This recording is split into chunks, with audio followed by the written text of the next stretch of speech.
حضرت ایوب علیہ السلام اللہ تعالیٰ کے برگزیدہ نبی تھے، اور حضرت ایوب علیہ السلام پر اللہ تعالیٰ کی طرف سے بڑی آزمائش آئی، بڑا ایک امتحان آیا۔ حضرت ایوب علیہ السلام کو اللہ تعالیٰ نے بڑا کثیر مال عطا کیا تھا اور اولاد بھی عطا کی تھی۔ مال میں بہت سارے مواشی تھے، جانور تھے، اور شام کے علاقے میں کچھ زمینیں بھی تھی۔ یعنی اللہ تعالیٰ نے حضرت ایوب علیہ السلام کو مالی طور پر بڑی وسعت عطا کی تھی، بہت زیادہ مال عطا کیا تھا، لیکن ان کو اس آزمائش میں مبتلا کیا کہ اللہ تعالیٰ نے ان کا سارا مال بھی چھین لیا، ان کے جتنے بھی جانور تھے، زمینیں تھیں، سب کچھ ان سے چھن گیا، اور ان کی جو اولاد تھی وہ بھی اللہ رب العزت نے حضرت ایوب علیہ السلام سے چھین لی، یعنی وہ اولاد بھی ان کی فوت ہو گئی۔ اور حضرت ایوب علیہ السلام کو ایک جسمانی بیماری میں بھی مبتلا کر دیا، اور بعض اس اقوال کے مطابق یہ بیماری چیچک کی تھی، جو حضرت ایوب علیہ السلام کے جسم پر چیچک کے دانے بنے تھے، جیسے پھوڑے اور پھنسیاں ہوتی ہیں۔ اور ایک قول یہ ہے کہ حضرت ایوب علیہ السلام کے جسم سے ان کا جو گوشت تھا وہ گل سڑ کر گرنے لگ گیا، اور آپ کے جسم پر صرف ہڈیاں اور پٹھے باقی رہ گئے۔ تو اس طرح کی بیماری میں اللہ رب العزت نے حضرت ایوب علیہ السلام کو مبتلا کیا، اور اللہ تعالیٰ ان کا امتحان لینا چاہتے تھے، اللہ تعالیٰ آزمانا چاہتے تھے کہ میرے بندے ایوب جو ہیں، کیا وہ میرا شکر ادا کرتے ہیں یا اس مصیبت پر صبر کرتے ہیں یا نہیں کرتے۔ تو حضرت ایوب علیہ السلام چونکہ اللہ کے نبی تھے، تو انہوں نے اس پر صبر کیا اور استقامت کے ساتھ اس بیماری پر ڈٹے رہے، اور اللہ تعالیٰ کا شکر بھی ادا کرتے رہے، اور اللہ تعالیٰ سے دعا بھی کرتے رہے، اور اس کا علاج بھی تلاش کرتے رہے۔ تو اللہ تعالیٰ نے ایک وقت آیا کہ ان کو اس بیماری سے اور اس مصیبت سے نجات دی اور ان کو شفا عطا فرمائی۔ اس بیماری کے عرصہ کتنا تھا، اس کے بارے میں بھی مختلف اقوال ہیں۔ ایک قول یہ ہے کہ یہ 3 سال کا عرصہ تھا، ایک قول یہ ہے کہ یہ 7 سال اور کچھ ماہ کا عرصہ تھا، اور ایک قول یہ ہے کہ یہ 18 سال کا عرصہ تھا۔ اور جو مشہور قول ہے وہ یہی ہے کہ حضرت ایوب علیہ السلام کو 18 سال بیماری لگی رہی، اور 18 سال کا عرصہ ایک طویل عرصہ تھا جو حضرت ایوب علیہ السلام نے بیماری میں گزارا، اور بیماری بھی ایسی کہ جو انتہائی جسم کو تکلیف دینے والی تھی، لیکن اس پر کبھی بھی حضرت ایوب علیہ السلام نے اللہ تعالیٰ کا شکوہ نہیں کیا، ہمیشہ اس پر صبر کرتے رہے اور اللہ تعالیٰ سے دعا کرتے رہے۔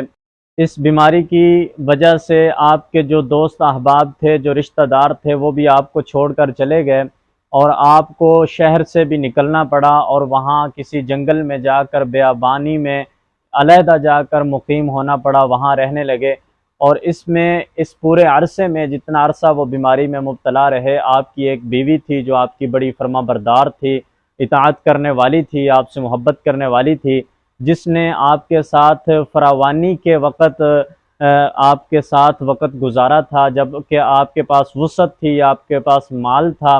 تو اس نے آپ کے ساتھ وقت گزارا تھا، اور اس بیوی نے وفاداری کی اور اپنے رشتے کو نبھایا۔ اور جب حضرت ایوب علیہ السلام پر مصیبت آن پڑی تو اس وقت اس نے اس کا ساتھ دیا اور اس کا ساتھ نہ چھوڑا، ان کی خدمت کرتی رہی، اور ان کا جسم کا بھی خیال کرتی، ان کے دوسرے جو تقاضے تھے ان میں بھی اس کی مدد کرتی، ان کے کھانا بھی ان کے لیے بناتی، ان کے لیے باہر سے کھانے کے لیے کما کر بھی لاتی تھی۔ ایک وقت یہ تھا کہ حضرت ایوب علیہ السلام کی اپنی زمینیں تھی، اپنا مال تھا، جائیداد تھی، بہت سارے جانور تھے، سب کچھ اللہ نے دیا ہوا تھا، لیکن ایک وہ وقت بھی آیا کہ جب حضرت ایوب علیہ السلام کے پاس کچھ بھی نہیں تھا، یہاں تک کہ ان کے لیے جو کھانا بنانا تھا اس کے لیے ان کی بیوی دوسرے کے گھروں میں جا کر خدمت کرتی، دوسرے کے گھروں میں جا کر کام کرتی ایک نوکرانی کے طور پر، اور وہاں سے جو کما کر لاتی تو وہ حضرت ایوب علیہ السلام کو لا کر کھلاتی۔ اتنی مشقت اور تکلیف کے باوجود اس بیوی نے حضرت ایوب علیہ السلام کا ساتھ نہ چھوڑا، مکمل طور پر آپ کا ساتھ دیا۔ اور پھر جب حضرت ایوب علیہ السلام نے اللہ تعالیٰ سے دعا کی کہ اے اللہ، میں کمزور ہوں، مجھے بیماری نے پکڑ لیا ہے، تو میری مدد فرما، تو اللہ تعالیٰ نے حضرت ایوب علیہ السلام کو فرمایا کہ آپ ایڑی ماریں۔ جب انہوں نے زمین پر ایڑی ماری تو وہاں سے ایک چشمہ نکلا۔ اللہ رب العزت نے ارشاد فرمایا کہ ایوب اس چشمے میں آپ غسل کریں اور اس سے پانی پئیں بھی، اس سے آپ کو شفا ہو جائے گی۔ تو حضرت ایوب علیہ السلام نے اللہ کے حکم سے اس چشمے سے پانی پیا بھی اور اس سے غسل بھی کیا، جس سے آپ کا پورا جسم ٹھیک ہو گیا، بلکہ پہلے سے بھی زیادہ خوبصورت جسم بن گیا۔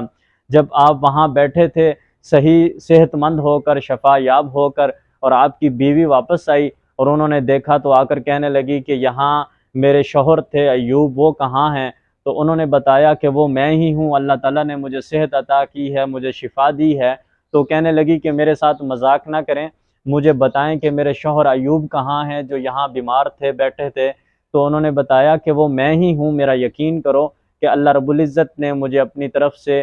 خاص مجھ پر رحمت نازل کی ہے اور مجھے شفا عطا کی ہے۔ تو اللہ تعالیٰ نے ایک لمبا عرصہ جو حضرت ایوب علیہ السلام کو بیماری میں، آزمائش میں مبتلا کیا، اس پر امتحان لیا کہ ایوب علیہ السلام اپنے اس آزمائش میں، امتحان میں کامیاب ہو گئے اور انہوں نے صبر کیا اور اللہ تعالیٰ کا شکر ادا کیا کہ اللہ نے جو ان کو نعمتیں عطا کی تھی اس پر۔ اور کسی نے یہ پوچھا کہ اے ایوب، آپ اللہ تعالیٰ سے دعا کیوں نہیں کرتے کہ اللہ تعالیٰ آپ کی بیماری کو جلدی ختم فرما دے؟ تو حضرت ایوب علیہ السلام نے فرمایا کہ میں نے 70 سال اللہ تعالیٰ کی نعمتیں کھائی ہیں، اب اس کا حق تو بنتا ہے کہ میں 70 سال اللہ تعالیٰ کی اس دی ہوئی بیماری میں صبر کروں اور اللہ تعالیٰ کی اطاعت کروں۔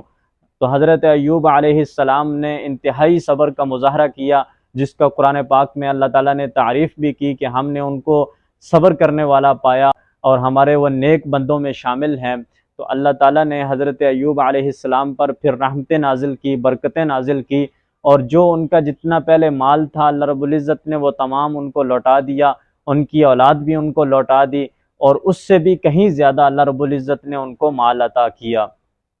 اور ایک قول میں کے مطابق یہ ہے کہ حضرت ایوب علیہ السلام کی جو اولاد فوت ہو گئی تھی، اللہ تعالیٰ نے دوبارہ زندہ کر کے حضرت ایوب علیہ السلام کو وہ عطا کی۔ اور دوسرا قول یہ ہے کہ اللہ تعالیٰ نے دوبارہ سے نئے سرے سے حضرت ایوب علیہ السلام کو نئی اولاد عطا کی، اور یہ اس سے بھی زیادہ اطاعت گزار تھی، فرما بردار تھی، اور اس سے بھی زیادہ اللہ تعالیٰ نے نیا مال ان کو عطا کیا۔ اور سونے کی ٹڈیاں حضرت ایوب علیہ السلام کے پاس اترنے لگی جب وہ غسل کر رہے تھے اور انہوں نے اپنے جسم سے کپڑے اتارے ہوئے تھے، تو وہ ان ٹڈیوں کو پکڑ پکڑ کر کپڑے میں ڈالنے لگے۔ تو اللہ تعالیٰ نے پوچھا کہ ایوب کیا تم اس سے سیر نہیں ہوئے؟ تو حضرت ایوب علیہ السلام فرمانے لگے کہ یہ تو اللہ کی نعمت ہے، اللہ کی رحمت ہے، اور میں اللہ کی رحمت سے کیسے سیر ہو سکتا ہوں؟ اللہ کی جتنی بھی رحمت ہوگی میں اس کو سمیٹنا چاہتا ہوں۔ اور وہ ان ٹڈیوں کو پکڑ کر اپنے کپڑوں میں ڈالنے لگے۔ اللہ تعالیٰ نے حضرت ایوب علیہ السلام کو ان کے صبر کے بدلے میں وہ سب کچھ لوٹا دیا جو ان کے پاس پہلے تھا، اور اس سے کہیں زیادہ اللہ رب العزت نے ان کو اور بھی عطا کیا۔ اس سے یہ ثابت ہوتا ہے کہ انسان پر جب بھی کوئی مصیبت آئے، جب بھی کوئی پریشانی آئے، تو اس کو صبر کرنا چاہیے اور استقامت کے ساتھ اس کا مقابلہ کرنا چاہیے اور اللہ تعالیٰ کا شکر ادا کرنا چاہیے۔ جب بندہ اللہ کا شکر ادا کرتا ہے تو اللہ تعالیٰ نعمتوں میں اضافہ فرما دیتے ہیں، اور جب بندہ اللہ کی نافرمانی کرتا ہے، ناشکری کرتا ہے، تو اللہ تعالیٰ اس سے نعمتوں کو چھین لیتے ہیں اور اس کو عذاب میں مبتلا کر دیتے ہیں۔ اور ایک بات یہ بھی اس سے سمجھ آتی ہے کہ اللہ تعالیٰ جب کسی کو آزماتے ہیں، کسی پر آزمائش ڈالتے ہیں، امتحان ڈالتے ہیں، یا کسی کو مصیبت میں ڈالتے ہیں، تو وہ بندہ اللہ کے قریب ہوتا ہے۔ یعنی جس شخص کو اللہ پسند کرتے ہیں اور جو اللہ کے قریب ہوتا ہے، اللہ تعالیٰ اس کو زیادہ مصیبت میں آزماتے ہیں اور دیکھتے ہیں کہ کیا یہ بندہ میرے ساتھ وفادار ہے یا نہیں ہے۔ حضرت ایوب علیہ السلام کو بھی اللہ تعالیٰ نے آزمایا، اور حضرت ایوب علیہ السلام اس آزمائش میں کامیاب ہو گئے۔ اور دوسرا، حضرت ایوب علیہ السلام کو اللہ تعالیٰ نے جو فرما بردار بیوی عطا کی تھی، جنہوں نے حق ادا کر دیا، اسی وجہ سے شریعت میں بیوی کے حقوق ادا کرنے کا حکم دیا گیا، بیوی کے ساتھ حسن سلوک کرنے کا حکم دیا گیا، چونکہ ایک یہ واحد رشتہ ہے جو انسان کے ساتھ ہمیشہ رہتا ہے اور اس کے اچھے اور برے وقت میں اس کا ساتھ دیتا ہے۔ جیسے حضرت ایوب علیہ السلام کی بیوی نے آخری دم تک ان کی مصیبت میں، بیماری کی حالت میں ان کا ساتھ دیا، اور اللہ تعالیٰ نے حضرت ایوب علیہ السلام کو یہ بھی ایک نعمت کے طور پر عطا کی تھی کہ یہ بھی اللہ تعالیٰ نے ایک فرما بردار بیوی حضرت ایوب علیہ السلام کو عطا کی تھی۔ اسی بیماری کے دوران ان کی بیوی سے کوئی غلطی ہوئی تھی، اور جس کی وجہ سے حضرت ایوب علیہ السلام نے قسم کھائی کہ میں تمہیں جب صحت مند ہو جاؤں گا، بیماری میری ختم ہو جائے گی تو 100 کوڑے ماروں گا۔ جب وہ صحت مند ہو گئے تو اب چونکہ انہوں نے تو قسم کھائی ہوئی تھی کہ 100 کوڑے ماریں گے، لیکن ان کی جو بیوی تھی وہ تو اس قابل نہیں تھی کہ ان کو سزا دی جائے، بلکہ وہ تو انعام کی مستحق تھی، وہ تو فرما بردار تھی، انہوں نے تو بہت زیادہ اطاعت کی تھی۔ تو اللہ تعالیٰ نے یہ بھی خاص رحمت نازل کی، اور اللہ تعالیٰ نے یہ بھی ان پر یہ احسان کیا کہ حضرت ایوب علیہ السلام کو ایک حیلہ بتایا، ایک طریقہ بتایا کہ جس سے وہ اپنی قسم سے بھی آزاد ہو جائیں اور ان کو اپنی بیوی کو سزا بھی نہ دینی پڑے۔ تو اللہ تعالیٰ نے ارشاد فرمایا کہ آپ ایک ٹہنی لیں، ایک شاخ لیں کہ جس کے اوپر 100 شاخیں ہوں چھوٹی چھوٹی، یا ایک قسم کا جھاڑو لیں جیسے، اور اس میں 100 تنکیں ہوں، تو وہ آپ اپنی بیوی کو ایک ہی بار میں آہستہ سے ماریں، تاکہ وہ 100 کوڑے مارنے کی جو قسم ہے وہ اللہ تعالیٰ آپ کی یہاں سے پوری کر دے، اور آپ کی بیوی کو اس سے کوئی تکلیف بھی نہ ہو۔ تو اللہ تعالیٰ نے اور اللہ کے رسول صلی اللہ علیہ وسلم نے بیویوں کے ساتھ خاص طور پر حسن سلوک کرنے کا حکم فرمایا ہے۔ نبی کریم علیہ السلام نے ارشاد فرمایا کہ تم سب میں بہترین وہ ہے جو اپنی بیوی کے ساتھ حسن سلوک کرتا ہے، اور میں تم سب میں سب سے زیادہ اپنی بیویوں کے ساتھ حسن سلوک کرنے والا ہوں۔